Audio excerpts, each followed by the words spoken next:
Welcome everybody, it's UnstoppableStreletsy again with the third part of our House of the Train Post series where I interview Sandy Petersen, Sandy of Cthulhu, to find out what he thinks about Age of Empires 3 and the series as a whole. So, on this episode, we're going to be focusing on what Sandy thinks his opinions are basically on the future of the Age of Empires series, since the first one was more or less about his history.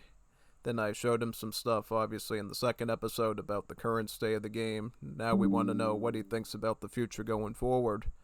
After, sort of the Three Kingdoms DLC came out not too long ago for AoE 2, new DLC announced for AoE 4, the upcoming Japanese one for Age of Mythology and so forth. So, yep, I'll just switch it over to Sandy's lovely face here so you can see him. There he is. Hello, all. So, in general, what do you think about the future of the Age of Empires series as a whole? AoE 2, AoE 3, Age of Mythology, and so forth. Well, I mean, if you're talking about the history, as it was when Ensemble Studios was in charge, I thought it was a vigorous and vibrant game. I mean, Age One did really well for Microsoft, as in it outsold every other game in the Microsoft gaming studio except for Flight Simulator. And then Age Two was like even bigger. That was a huge. Age Three was smaller than Age Two. We kind of expected that for two reasons. One is because it was musketeers aren't as sexy as samurai and Vikings, musketeers and pirates. But we also thought it would be a good, solid game and sell millions of copies, which it did. We expected it to sell more along the lines of what Age One had done, which it basically did. At the same time, our company had grown so large, we could do Age of Mythology basically at the same time as Age 3, and did. And then that's when the party ended, and Don Matrick got rid of Ensemble Studios. So that was pretty much the end of Ensemble. Our plan going forward was to keep developing the system, keep developing the engine, work more on Bang, the engine for H3, and move it up and out. And we were making plans for Age 4, which would have been set from about the American Revolution to the Civil War up to maybe World War I. And then we were going to go and do like World War II through Vietnam, or maybe just World War II for the third one. That would have been tougher to handle because it would have competed directly with Company of Heroes. Um, and then, eventually go into space.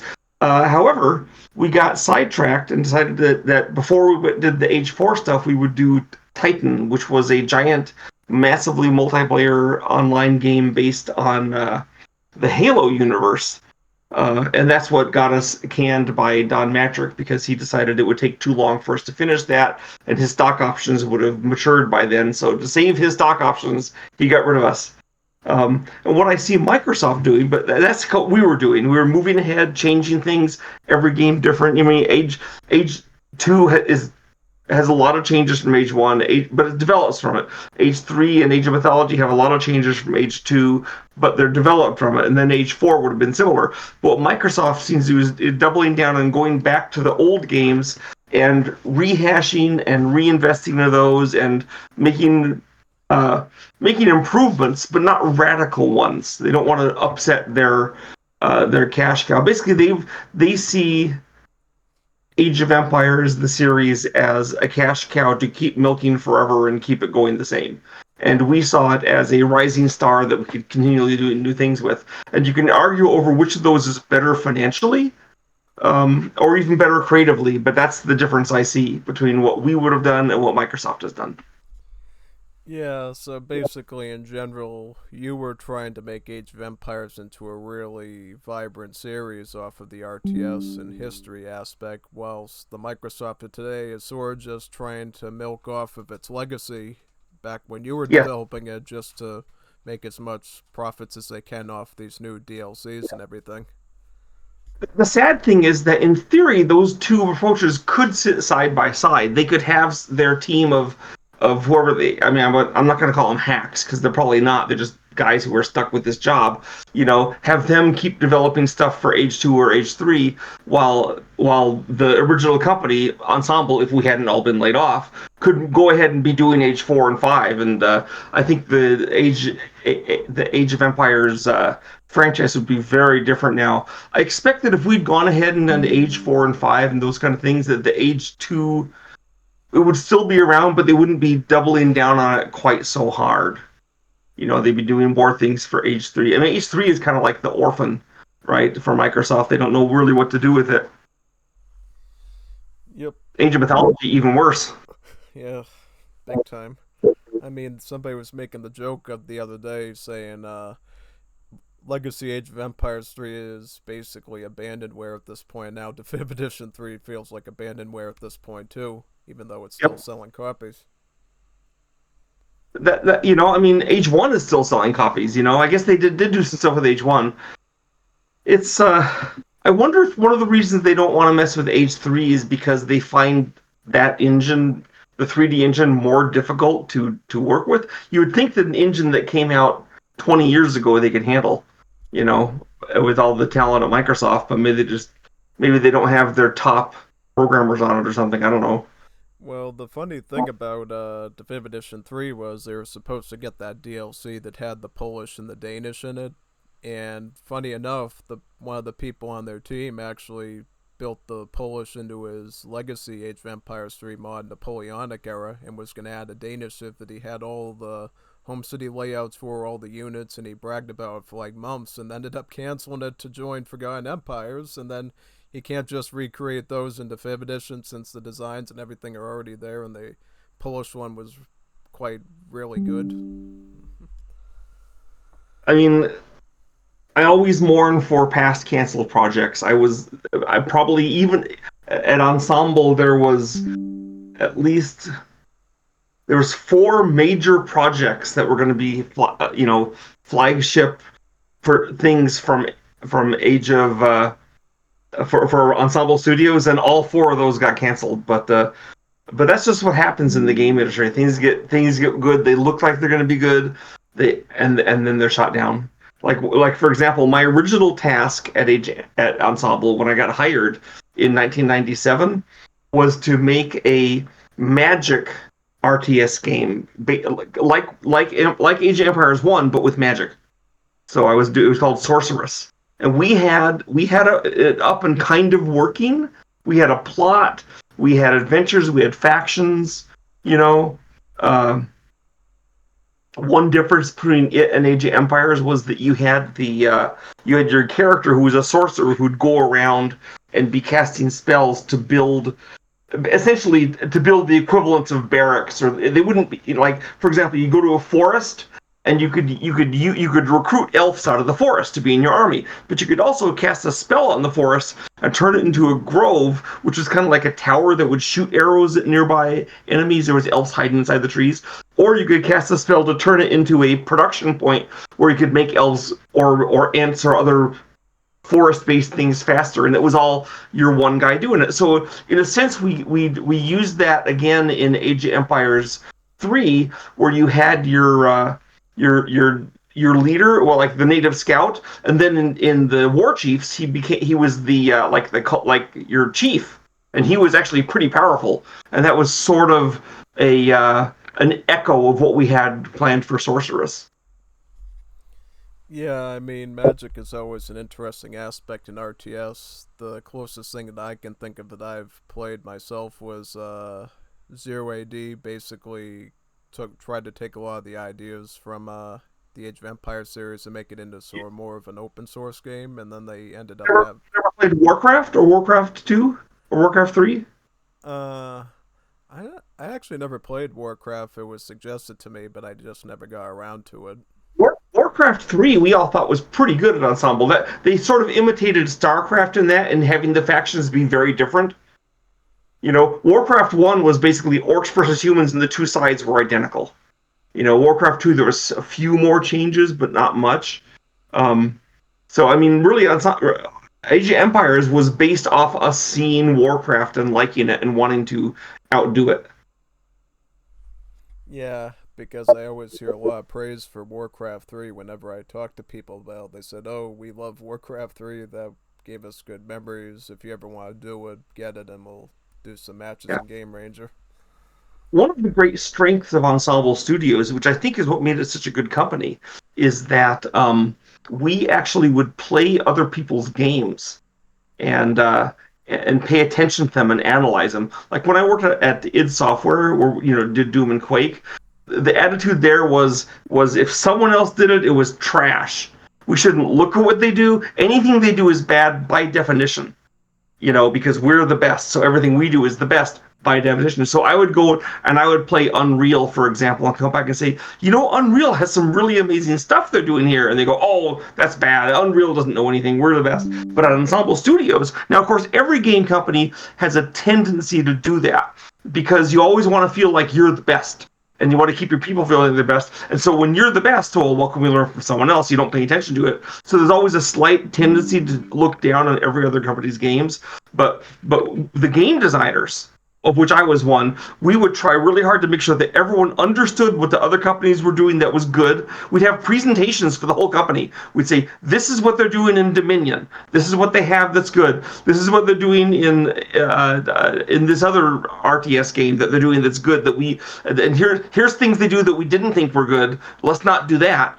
And so we would teach everyone about the other games. So we were always very aware of what the other companies were doing, and I think that was extremely healthy for Ensemble. Yeah, I think that's a pretty good strategy, seeing what the other game's strengths are and actually working them into yours, so you're not having to See how respin the we wheel with again. yeah. Sorry, go ahead. Oh yeah, so basically all I said was is basically if you can see the strengths in the other competitors and what games they do, you don't feel like you have to reinvent the wheel to do yours, and you can actually have a solid foundation of ideas to build the base of it and then make it unique to yours. Exactly. Yeah, you can start with what they have and go. Like Warcraft was a great game, and Ensemble Studios looked at that and said, "Let's do a better Warcraft. Let's make it historical. That's just to be different, and fun. We know a lot about history too, and then we'll have like 11 or 12. I forget how many civs are in Age One, but we'll have a bunch of civs in Age, a bunch of civs, 12, I think it was, and instead of just two, and they'll all be a little different, and it will be really cool. And it was really cool, and I think we were better than Warcraft 1 and possibly better than Warcraft 2. Warcraft 3 I would say, is better than Age 1. And Age 2 had its work cut out for it because Warcraft 3 was pretty impressive. And so by the time we're doing Age 3, we're directly taking on StarCraft. We're trying to beat StarCraft at its own game. And the fact that we're trying to do that rivalry, I think that's good for both companies because we saw other companies doing things that was copying us. So we were seeding people into the world. We were giving ideas to the world too. So the whole industry was better. And I think the industry is worse off to like now you don't really have Blizzard or Ensemble Studios making RTS games the same way and not looking at each other and trying to upgun everything. It's just, same way that in the 90s and later on, id Software started out with doing the first shooters, and then other companies got involved, and we have a bunch of really good shooters. Everyone trying to make bigger bosses, more impressive maps. It was Painkiller and Unreal and Serious Sam and all these guys making better shooters, and now it's no longer as lively. There's other games that are lively, but. Yeah, in general, that's what we see. You got the companies like Microsoft just trying to make as much profit off of DLCs off of the old games, and then on the other hand, you got these individual people for free trying to create their own modding projects to sort of create what they would think would be a good RTS idea. Some of them are good, Wars of Liberty was a good success, and the Napoleonic era dev used to always say they thought his project was better, but because he ended up abandoning his work and going to Forgotten Empires, Wars of Liberty just dominated because they just kept up adding new civs, reworking things, and even though Middle East is sort of what they're talking about now, they just came back on Friday and said, guess what we're working on next? We're going to be reworking Colombia to be its own country instead of the Grand Colombia said, and then making Venezuela and Ecuador their own things now. So they're always trying to look and add new things in. I mean, it's kind of weird because like Ecuador and Venezuela and Colombia weren't actually countries during the time period of Age of Empires 3. Oh yeah, I think initially the way it was set I mean, up, yeah, they would be covered by the revolution rules in we would think, yeah, right? In the end game, you revolt, then you might become one of those. oh yeah. That's kind of Colombia is actually a pretty interesting history in the War's Liberty mod. When it was first released about 15, 20 years ago under the Wars of Triple Alliance title, it was a very basic civ that had some bonuses around. Bolivar is sort of like their war chief, I guess. He had all these abilities like Fire Command, where he would take his army and they would gain an increase in attack for a period of time. He could also pull out a cannon out of his pocket literally and just blast a unit or something, and a bunch of things like that. And then eventually they reworked it in sort of a thing where you have the four member states of Colombia that became modern countries: Venezuela, Ecuador, and Panama. And pretty much you would start out as unified and then you would split up into one of those, or at least two or three of those. And then after that, because the players said we don't really like this because there's so much confusing stuff of what to choose when, and just didn't seem like a really good bonus, so they came up with something a little bit more in the middle that said basically you can choose the way you want to set up your Colombia during the gameplay. You can either stick with just Colombia politicians and gradually add member states into you, so you go from being one of the individual countries to being Grand Colombia and having all four of them and getting access to all four of their special units, basically. Or you could opt to just pick one of them and have foreign immigrant wagons like all the other Latin American civs do to have that functionalities. And now the way it's looking is now they're getting rid of the whole Grand Colombia concept, at least is the main gameplay for Colombia itself, and then they're just taking the two prominent ones, Venezuela and Ecuador, making them their own civs, because this mod is set more so around the Civil War and World War One period, so they can do that. And I don't know what they're going to do with Panama. I think they're just going to make some vague references in maybe a unit or two to the United States civ when they end up changing that one over to the American culture, just like Definitive Edition 3 did.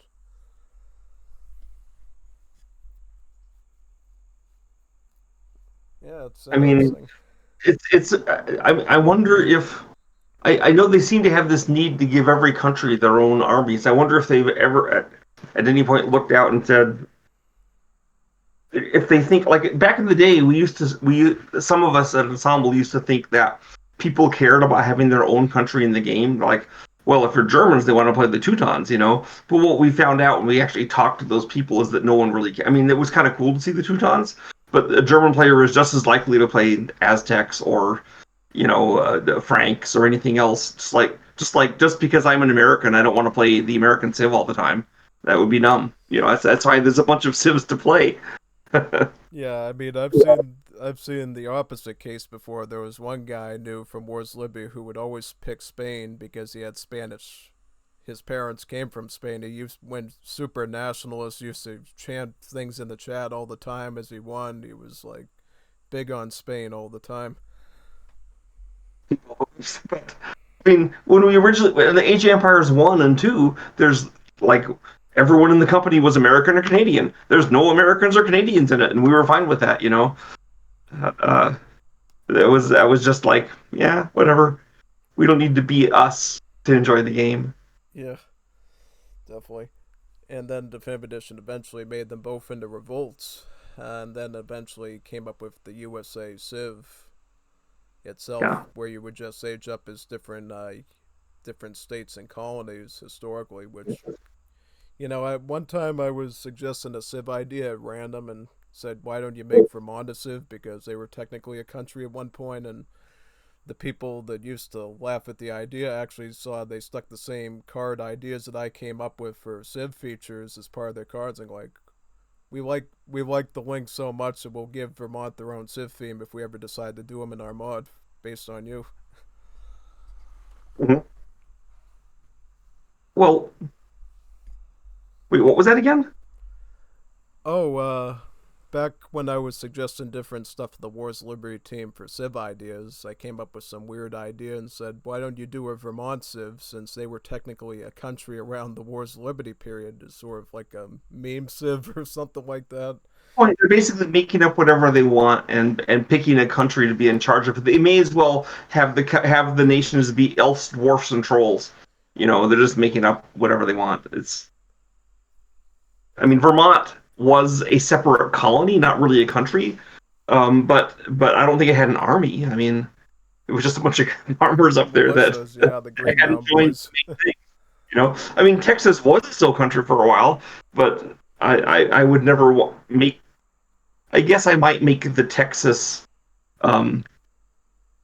Civ kind of as a joke. Yeah, if we'd done Age 4, um, with the one that would have gone out to the Civil War. But You know what the joke Civ was in Wars Liberty for a while was they had Malta as a playable Civ, and Malta, while all the other Wars Liberty Civs had machine guns, tanks, and planes, Malta was going to be a clone of Age of Empires 2 with all the same unit roles. They had the Longbowmen as the archer class, the Knights, Malta yeah, defended it. yeah, oh That's yeah, hilarious. the Arbalester was like the archer line. The Longbowman would be the skirmisher. The Ransword would be the spear line. The That would Footman have would been be the funny. men at arms. Longsword was like their castle unit that did splash attack like the Doppel. They had the knight, the Cranachwiner mounted crossbow was the cab archer, good against infantry, and they even had trebuchets and siege rams as part of them too. Wow, that's amazing. Yep. Unfortunately, the trebuchet model kept bugging out, so they eventually stuck it as a cheat code that you can still get in the mod. I mean, the trebuchets were actually one of the hardest things to program in Age of Empires because they were so complex. Because they could pack up into a cart and then unpack, and then they had a pretty complicated rules for how the pellet shot, and how long it would take to reload, and it had a really long animation. So it was of all the units we had in Age of Empires 2, the trebuchet was the one that had the most programming and art time. Yeah, it's even worse in Age of Empires 3 to design because of the way the models work, and then sometimes stuff goes all over the place. Well, that's why we didn't have one in the Age of Empires 3. I just give you cannons. Cannons are easy to animate. Oh, yeah. All you gotta do is make a big cloud of smoke.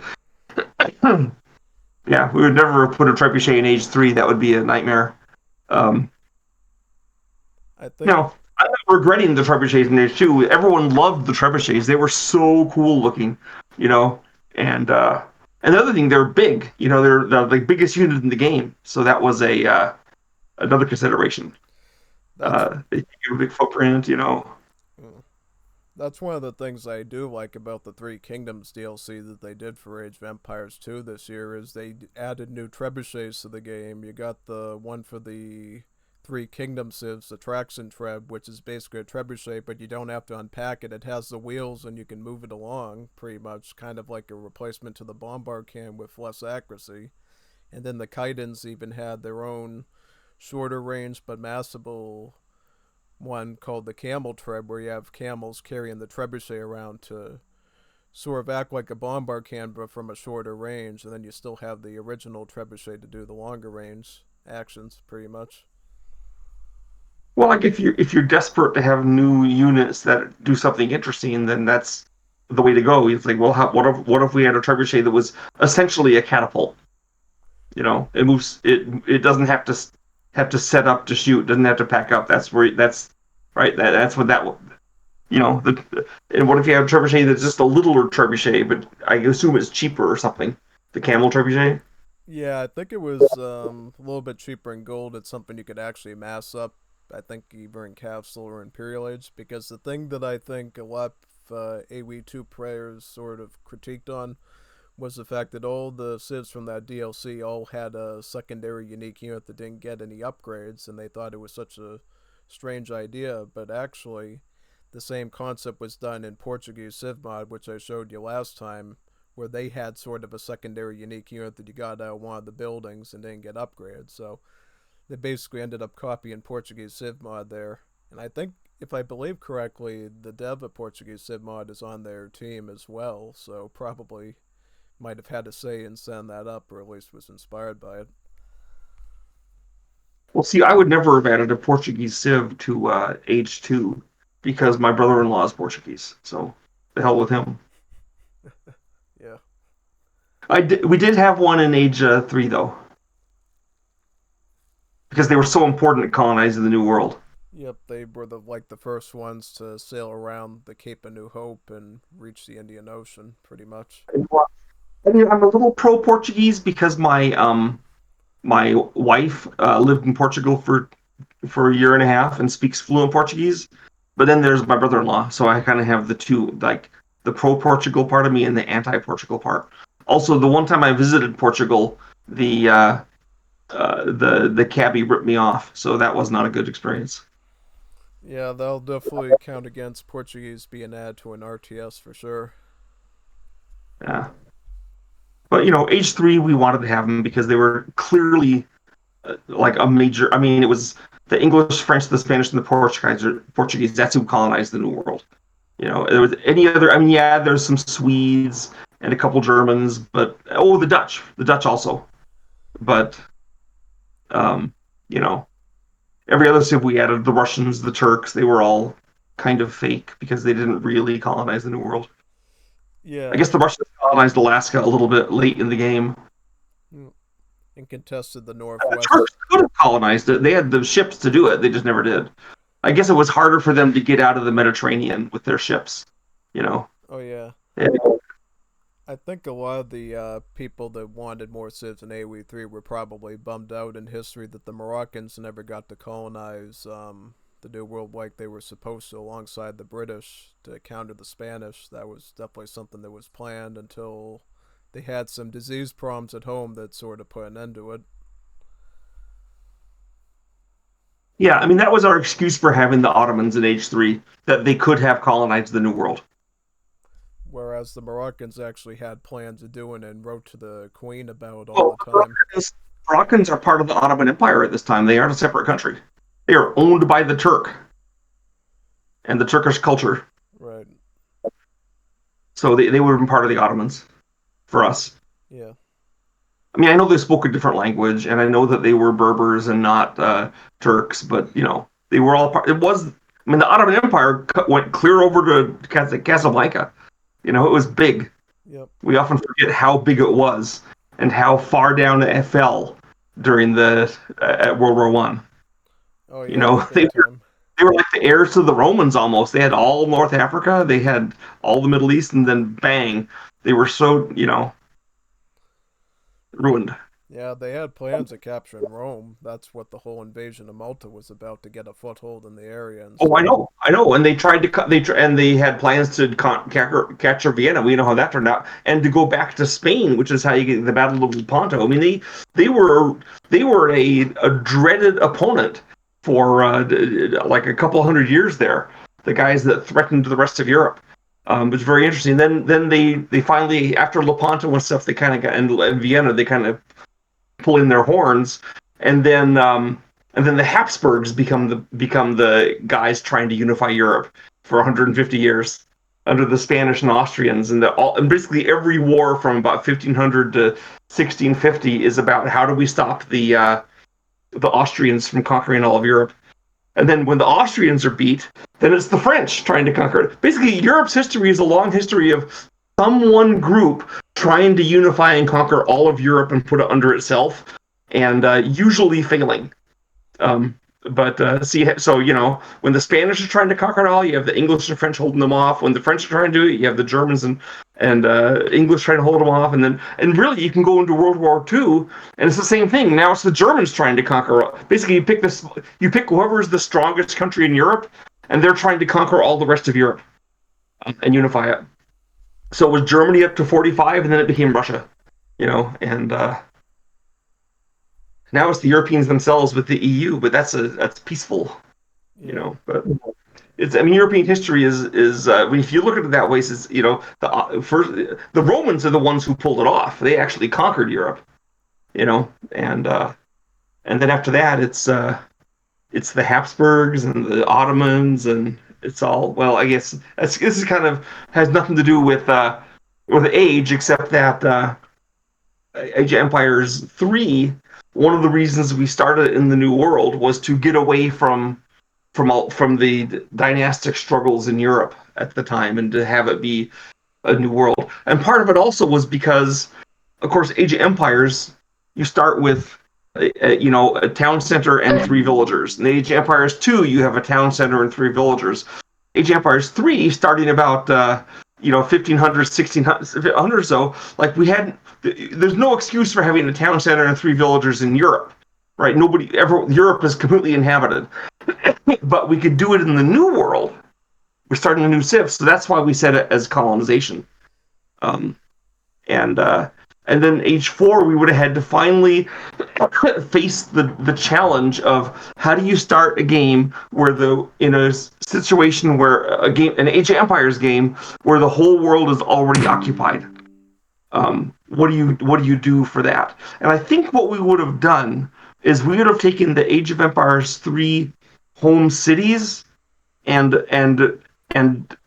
worked with that to make some kind of starting area for you to be where when you played the game you may not have an army, but you could do something right away. That would have been the toughest challenge we ever did as a company. I think we were up to it, but of course then we didn't get the chance because we went away.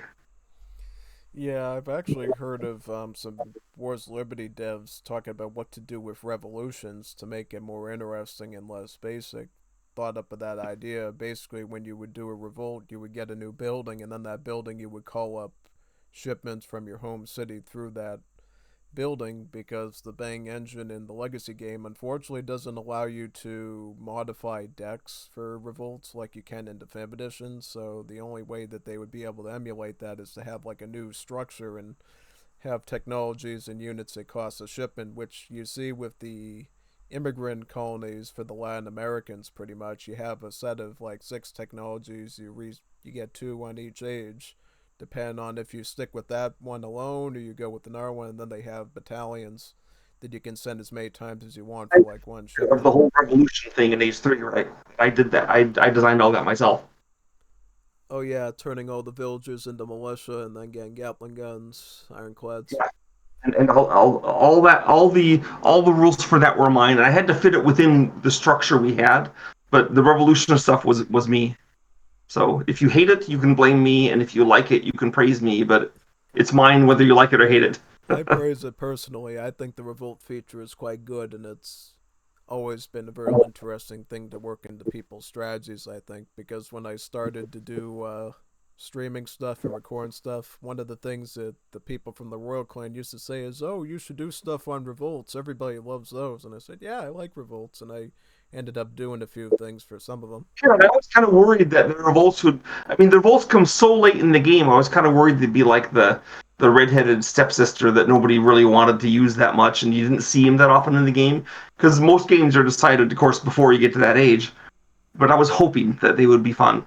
I think they're more likely to see if you play multiplayer, because multiplayer is easy. It's harder to get knocked out of the game early on in the second age. You know, Yeah, I think you that's have allies that can mitigate things, and the other player has allies that can screw things up. You know, that's an interesting thing. Yeah. yeah, One thing I did notice as I played more AoE3 over the years that I eventually realized is what the Revolt is actually good at. It's basically sort of an executioner to finish off an opponent if you know it well, yeah. because Well, that's the, how I saw it. Is that you do this because it was kind of like the opposite of a wonder. It was like the wonder for Age 3. You'd revolt, get a giant army, and just go trash them right away. But you had to go all in, so it might backfire. and there was actually in Wars of Liberty a technology for one of the religions when they had religions in that mod that did something very similar for Islam. There was a like an ultimate tech called Jihad where all your units would gain 50 or even 100% attack, insane amount, like 2 Imperial upgrades, but they would get a cost of 100 faith, which you can only have about 15 villagers praying at the church to get. And everybody used to say, 100 faith, that's too expensive. You can only have 15 villagers gathering this resource at a small rate. How are we going to afford that? And I basically eventually told them, that's not the point. It's not supposed to be sustainable. It's a finisher to get all It's your army up to 100, like 1,000 attack, and just run in there, run them down, and maybe make a few reinforcements and ships them in, and that's it. yes, it's the opposite of a wonder. And part of the reason for me doing the revolution was because the wonders were always kind of controversial in the game. A lot of people hated the wonders, and I understand why. It's because if you're making the wonder, then you have a kind of boring job. Is you're throwing all your resources into the wonder, and then you have to make all these defenses and just hold off all the enemies attacking you. And that's okay. It's not really as fun as attacking. And then if you're the attackers, then you're terrified of the wonder. Then if you lose, you kind of feel you were cheated, and of course, I think sometimes it works out great. Like when you're watching your catapults are shooting at the wonder, and you're watching his hit points go down while it's trying to finish, his timing. Sometimes it happens just a few seconds before or after, and it's perfect. But usually, it's the first thing that people turn off when they're getting ready to play Age of Empires. They turn off wonders, So I wanted to have a wonder that was fun, where you go in there with your army and go all in. It's like poker, You look at your hand and you take your pile of chips. Now I'm all in, and then the other players are either going to fold or they're going to go all in, And it's very it's gripping. Yeah. So that was how it was supposed to work. There was even a time when I saw how dangerous wonders were in one of my free for alls I did this year. Basically, I was doing not regular AoE 2, I was doing the Return of Rome DLC 1, so Age of Empires 1, but in AoE 2 pretty much. And because everyone else knew that they couldn't deal with me one-on-one, they would literally build a wonder on the corner of the map, and they all build walls together just to make sure I didn't win. They were obsessed with making sure. That's exactly what wonders are for. Everyone has to go after the wonder. You got to blaze through the walls. There's plenty of weapons that can go right through walls, so you need to, you have to plan ahead. Back in the day in Age 1, we thought people would want a wide variety of ways to win the game, and so that we had the relic win, we had the wonder win, and we had. I guess that's all we had really, but we had those wins, and then some. There was always a faction of people who thought those were cheating, and you had to do it the only by blood and sword.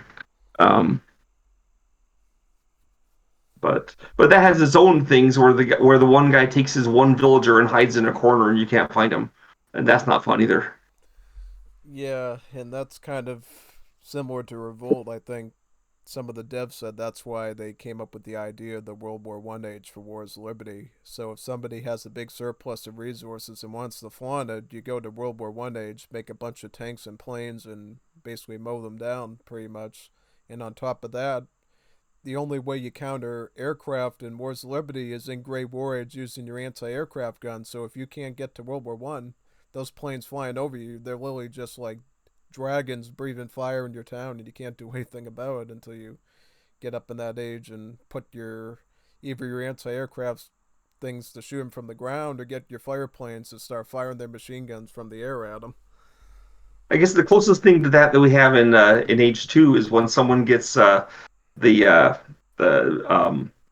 bombard ships or the catapult galleons and comes up and shoots your stuff from the ocean, and you can't do anything about it because you don't have any boats. Oh, cannon galleons, yeah, those are Cannon galleons too for Age 3, right? Yep. That was always because really Age 3, all the Age games were kind of a combination of two different RTS games. There was the land game and there was the ocean game, and if you could, sometimes you could get rid of the ocean and just play the land game. But if the ocean was there and you couldn't really afford to totally ignore it, because they would come and with the boats and devastate your countryside. And that was part of the deal. Also, if you didn't use your fishing boats properly, then you were just behind in your industry. They didn't even need boats to kill you. Then they could just send in cavalry and early, age up faster than you, send in the cavalry, might be out because you didn't use fishing boats. What a dummy. Yep, And here's that's the funny thing: we didn't realize how good fishing boats were in H1. We literally put fishing boats into the game and used them and didn't realize how good they were. And when we saw people play online. We're like, why is everyone building so many fishing boats? Like when our games at Ensemble, we would build like 5 or 6 fishing boats as a little adjunct, a little extra for our thing. And then we go online, people are building like 20 and 30 fishing boats, and we're like, what the hell? And it turns out that was the smart thing to do if you could. And we had no idea. yeah, because yeah, We were just that ignorant. yeah, because the way you think of it, pretty much, what are Portuguese good at in Age of Empires 3? And those free covered wagons and having multiple queues of villagers going when everybody's stuck on one with fishing Yes. boats and docks. Now you have like 20, 30 queues as long as you can keep throwing the wood into the machine. It just keeps taking over the entire ocean, getting all the food. And that's why Yeah. in Wars of Liberty Land, Greeks are seen as like an OP Civ because their bonuses when they build a dock, they get fishing boats for free, so you don't even have to put the wood investment into them. They spawn them for free over time, like the Almond town centers. So if you can get two Yeah. or three docks down, you can have like a whole fleet of fishing boats, Yeah. completely no of charge, bringing in food and gold if you can find the whale on the map, and that's sort of Mhm. their bonus. And I think when they did the bit of a rework to the Balkan civs recently, it got even more disturbing because what the Balkan civs get is something called a landowner's wagon, where basically you can turn it into any structure you want because Balkans have the special rule of aging up at the non-town centers, so you can find a politician at the barracks, one at the stable, one at the foundry, the market, the hunting lodge, or for the Greeks, the dock is a sixth one.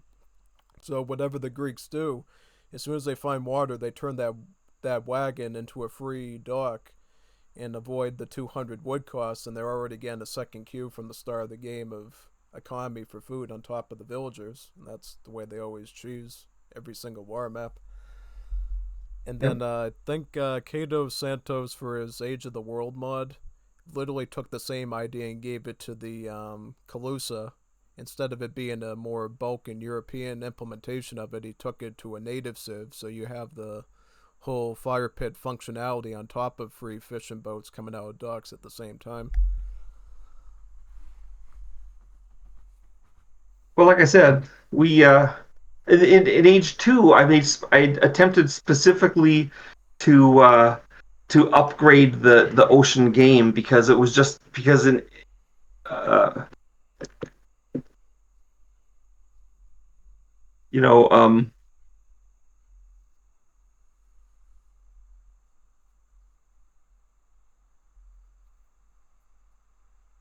basically my argument in Age 2 was we need to, like, in Age 1 you just had galleons shooting each other. You had ships that got better, but you didn't. The ships didn't really have any kind of interaction that was interesting. You just, like, the guy with the most ships won the fight, you know.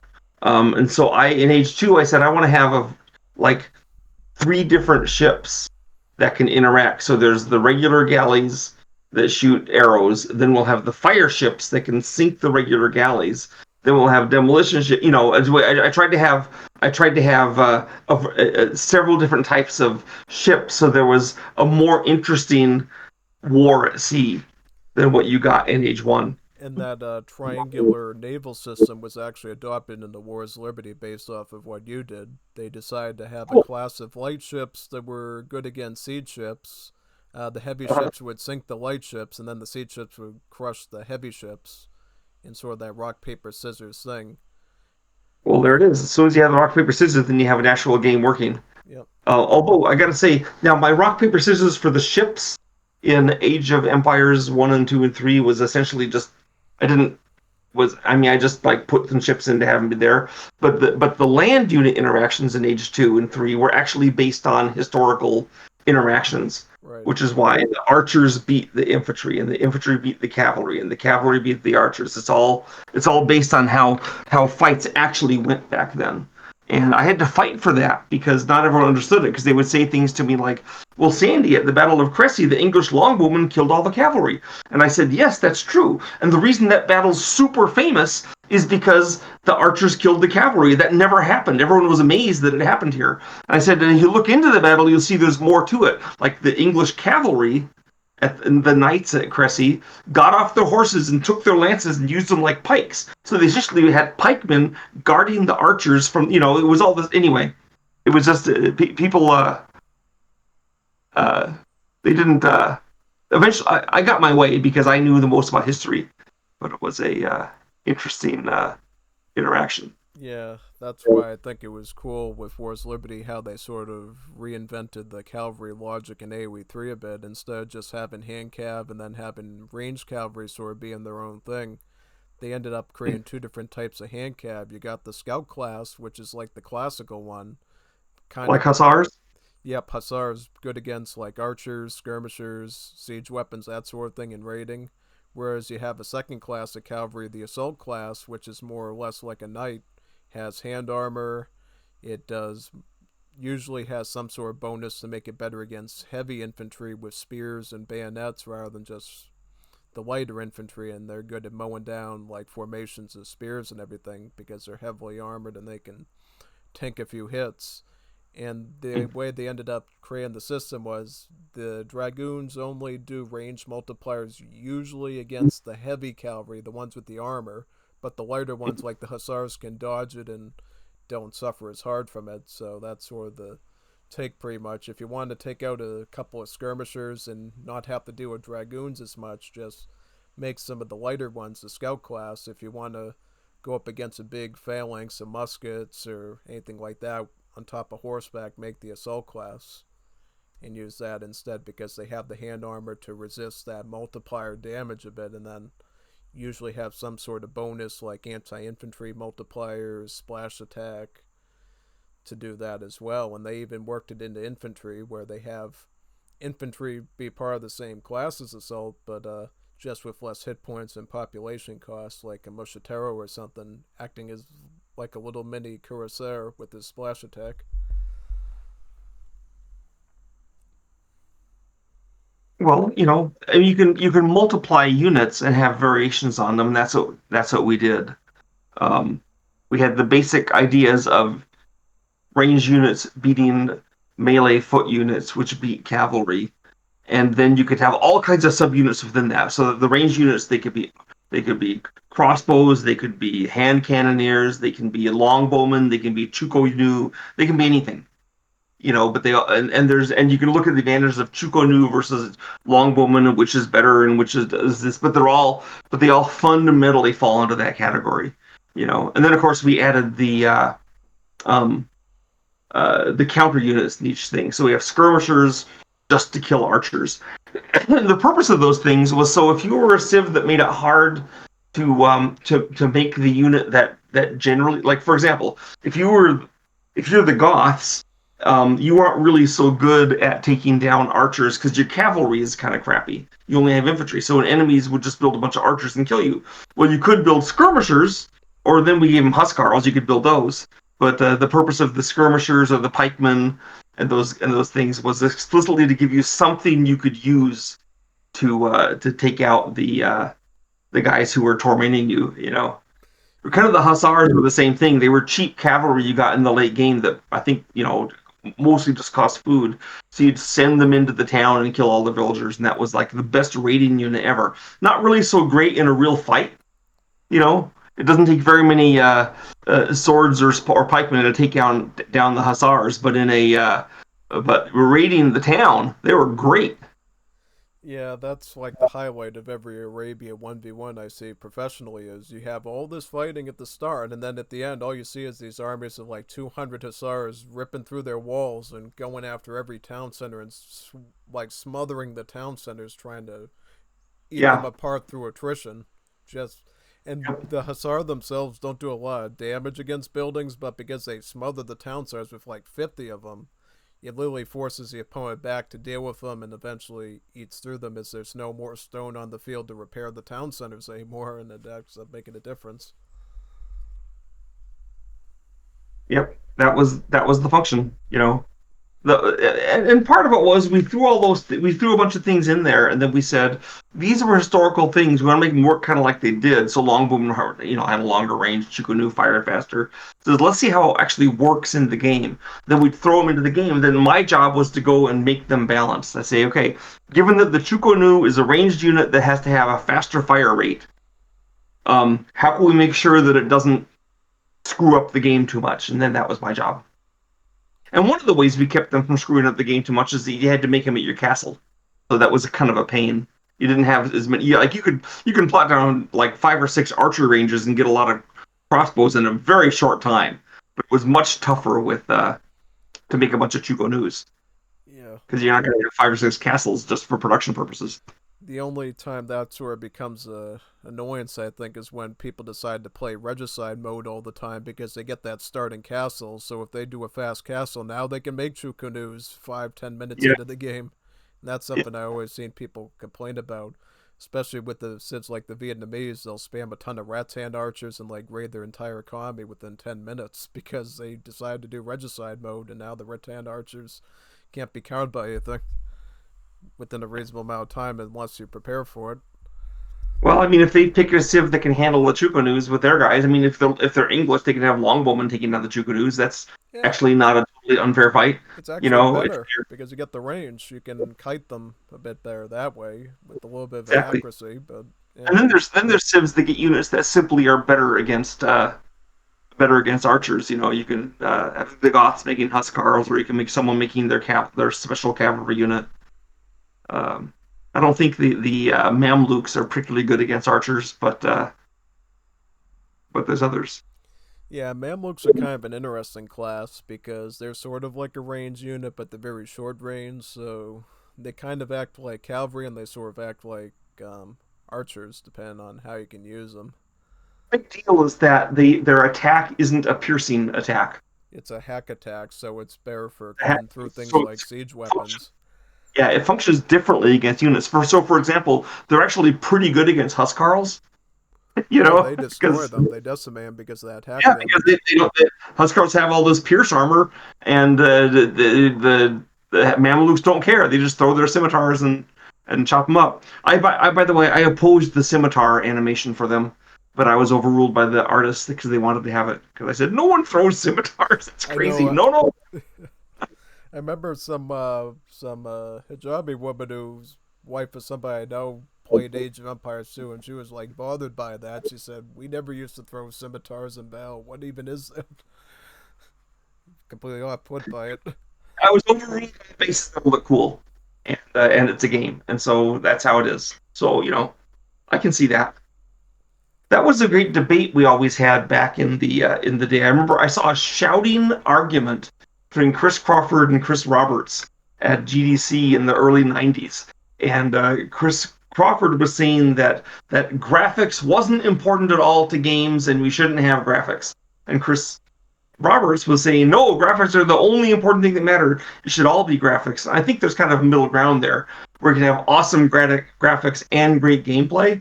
But I absolutely agree that graphics are one of the things that pulls you into the game. No one started playing Doom because of the amazing gameplay at first. They went in there and they saw the graphics. Look, demons! I'm shooting demons, and then the gameplay sucked them in. And Age of Empires people, I think a lot of the people on Age of Empires were originally pulled in by the graphics.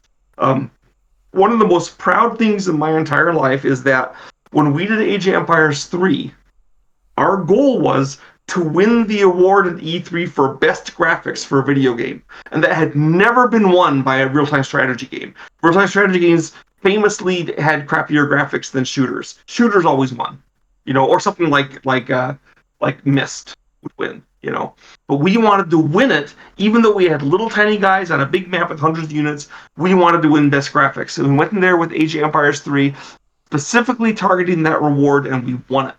The people that looked, the judges looked at the cannons shooting and buildings flying apart and catching on fire and Indians shooting fire arrows and the volleys of musketeers, and they just said, this is amazing graphics, and it beat anything else. And so I was so proud of our graphics doing it. And I think there's a lot of solid gameplay behind it too.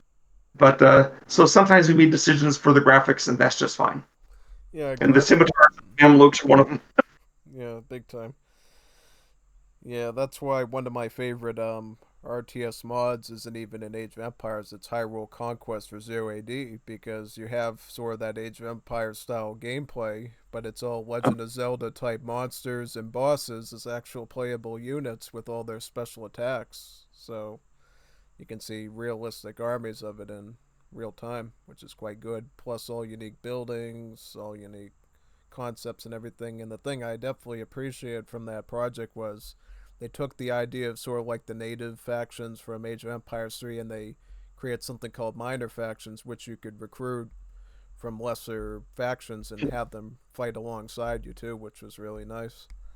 I mean, that's kind of what we did with in H3 with the Native American, the trading posts, is you could get, a native, you could like modify your faction by allying with the Cherokee or whoever, and then getting their special units and figuring out how their units would fit into your unit line. They might have better skirmishers or better riflemen or something that you'd want to get.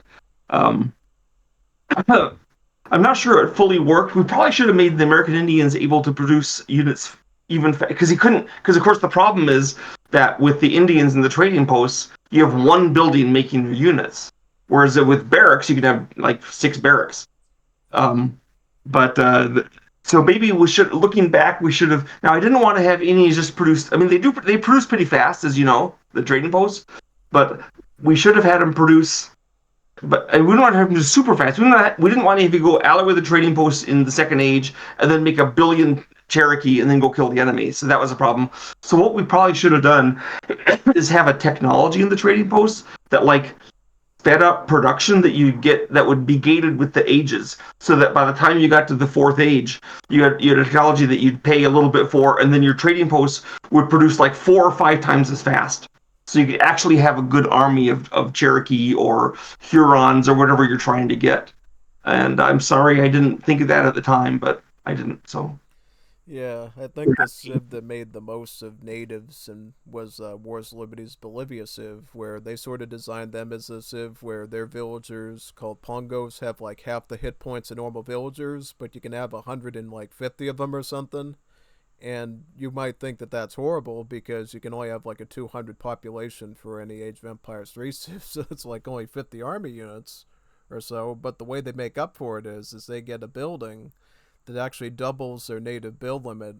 Not only ones you train on the map, but also ones you ship from the home city, ones you can access through different cards. So whenever you're dealing with the Bolivia match, you have like this minute army of regular units, usually like 60, 70 pop of it, and then you'll have like 500 natives of different varieties from their home city, and then the ones that they can train through different cards, and then the ones on the map itself. So they just swarm you with natives that don't even cost population. That's sort of their gimmick.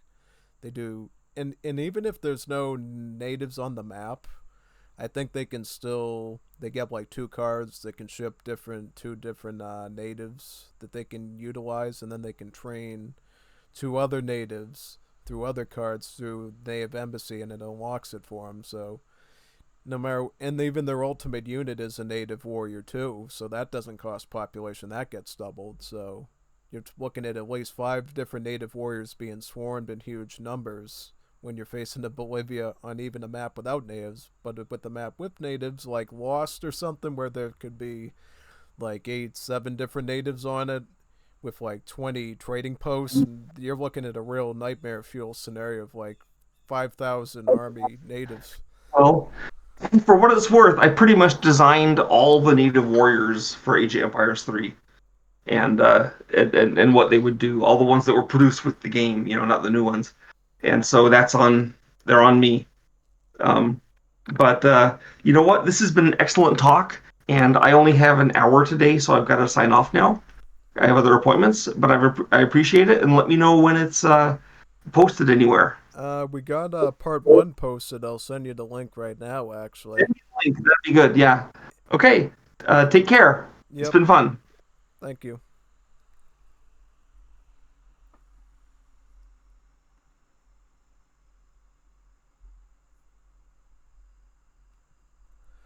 So that was Sandy Petersen from formerly Ensemble Studios. Gave us a ton of good information, had some good discussions there. It was really nice. So he had to unfortunately go for right now. So that means that we'll have to set up part 4 another time, which should be pretty interesting. In that one, we'll be talking about Sandy's aspirations for his future and what projects he's working on now and what he'll be doing next. So stay tuned for that as well. This has been UnstoppableStreletsy of the House of the Train Post community, and if you want to see more interesting stuff like this, check out House of the Train Post on YouTube. Also, check out UnstoppableStreletsy YouTube as well, where we do Age of Empires and other games as well. So, see you there. Sign off now, and thank you for watching.